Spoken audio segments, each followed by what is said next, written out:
got to be hungry. He called Chipotle as well because Carol Burge was sitting on the tarmac because they wanted to know what was going on. So let's just sign everything as if we're going to fund and close on Monday. We'll get the lease today. If for whatever reason we're still waiting for the executed lease from Chipotle. So there's nothing I can do. It's like a 900-pound gorilla, Fortune 500 company. What is the absolute latest that you guys can send the funds so that we can fund and record today? A phone call after 4 p.m., don't give it to me because it's useless to me. He's like, if it doesn't get funded today, you need to make sure that you have a wire that shows that that deposit's coming through or they'll fucking cancel the deal.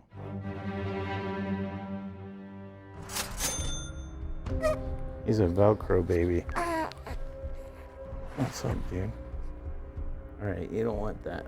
When my wife was pregnant, one of the guys on the team pointed out that we were naming him Banks, and our daughter's initials are QT, Quinn Tatum.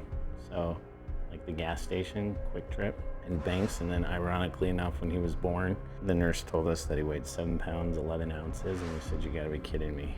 7'11". So we got QT, 7'11", and Banks. You wanna do the front side lane? One. Yeah, what do you want? Yeah, what? I think he kind of knows what he's going to be doing when he gets older. We just finished a full backyard remodel, and my wife loves organic gardening, but clearly she got pregnant, so garden bed's ready for her for next season or whenever it starts. This is the batting cage that we built for my daughter, and then clearly it makes a lot of sense having the little guy, so figured the name Banks is a pretty good baseball name too. So like when I tell you I'm working from home, I'm showing you Vizda. This is probably one of the better tools that we use. I could come up here and just see how much 7-Eleven was paying for a pad. They paid $3,368,000 for a pad here in Goodyear. I have a comp. Like here's Better Buzz. How much are these? These are selling for 3.8, 3.2, 2.7, 2.3, so they're all over the board. The deals that we have in escrow, we bought ourselves a lot of time through the due diligence period, so we don't have to actually close. That's a little ninja trick, is as long as you can tie up the property to get all your entitlements and get all your approvals and get all your tenants in place, you know, that's less money that you would have to pay for carrying costs and less risk that you would have to take on the property. So anytime we can pay the seller a little bit more, just to make sure that they'll give us the time to get those approvals and the tenants in place, it's always a slam dunk. It always is less stress and more success. Executed lease, everything's done. Got the SNDA all taken care of, signed off, and we're closing today, and then scrape the building, put the fence mesh around, get all the branding up. Clever Capital Fund, Green Elephant Electric, Hungry Investments. We have our golden shovel, the pitchfork, just like our logo, that we're gonna go break ground ceremony. This development's the future of Chandler. Gone are the big grassy areas, gone are the huge developments. It's now about infill and redevelopment. Get great investors who are born and bred in Chandler. We've got to find ways as a city to meet their needs so that we can create impactful, intentional infill in our cities. A childcare desperately needed. More coffee is always a good thing early in the morning. So as a city, we want you to know we are open for business, especially with Chandler residents, and we're super excited to break ground here. You know, through and through. So for us to break ground on our first project in Chandler, we're super excited. You know, there's stuff that's missing in this area for these families, and so we're excited to bring Kitty Academy. I'm gonna call it the first Dutch Bros in Chandler, even though there's one by Chandler Mall, because it's the first one that looks like a Dutch Bros, right? So who wants to break some ground?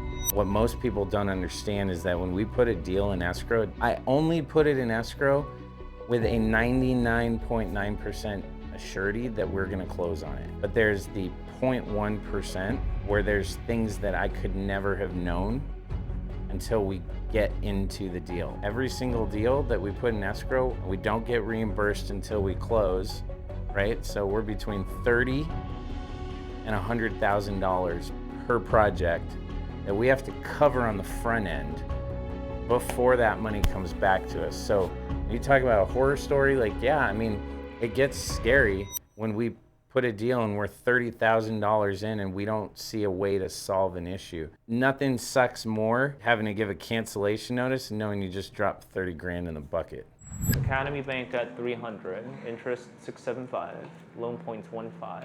So loan points in dollars is going to be, because we can pay this with the amount remaining in the operating account.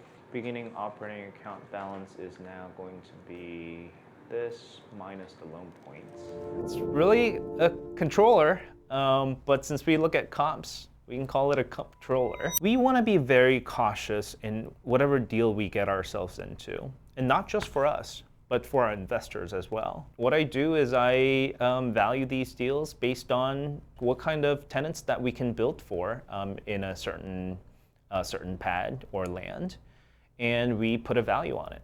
You know, we look at all the components that go into it, including the construction, the purchase price, and the hard costs, soft costs, all the financing, what kind of fees that do we need to include, and the metrics that we need to hit for our investors.